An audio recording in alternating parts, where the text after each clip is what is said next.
दोस्तों शाम का समय था। विजय अपने दोस्त का इंतज़ार कर रहा था।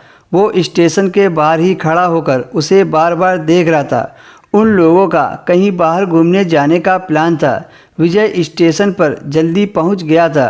कुछ समझ में नहीं आ रहा था कि वह क्या करे।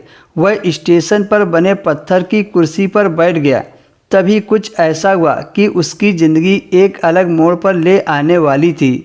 वह स्टेशन के बाहर देख रहा था कि उसका दोस्त आया कि नहीं।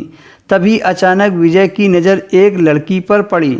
वह सब भूल गया कि वह कहाँ है। उसकी नज़र उस लड़की की तरफ से हट ही नहीं रही थी। वह बस उसे एकटक देखे ही जा रहा था। उसका मासूम चेहरा, उसकी छोटी छोटी आंखें, ऐसा लग रहा था मानो जैसे कोई परी हो। उसे देखकर पहली नज़र में विजय को कुछ कुछ होने लगा। क्या वह प्यार था? उसे नहीं पता। बस उसका दिल बोल रहा था कि उसका दोस्त कुछ देर बाद आए। विजय को उसका नाम जानना था। उसके बारे में उसे बहुत कुछ पता करना था, लेकिन कैसे करे ये समझ नहीं आ रहा था। उसने भगवान से प्रार्थना की, मुझे ये लड़की अपनी ज़िंदगी में चाहिए। अब विजय उस लड़की का नाम जानना चाह रहा था, पर कैसे पता करे वो इसे समझ नहीं आ रहा था।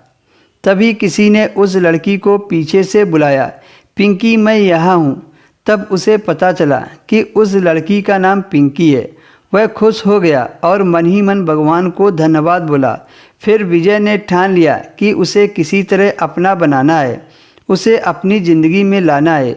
विजय उठकर उसके पीछे गया।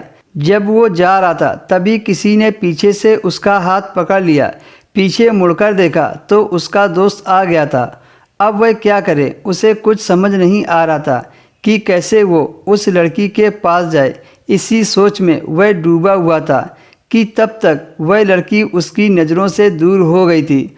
उसका दिल मानो रोने लगा था, जैसे वो कोई सपना देख रहा हो। फिर वह निराश होकर अपने दोस्त के साथ चला गया, पर पूरी रास्ते भर उसी के बारे में सोचता रहा। उसका दिल उस लड़की को निकालने को तैयार ही नहीं था।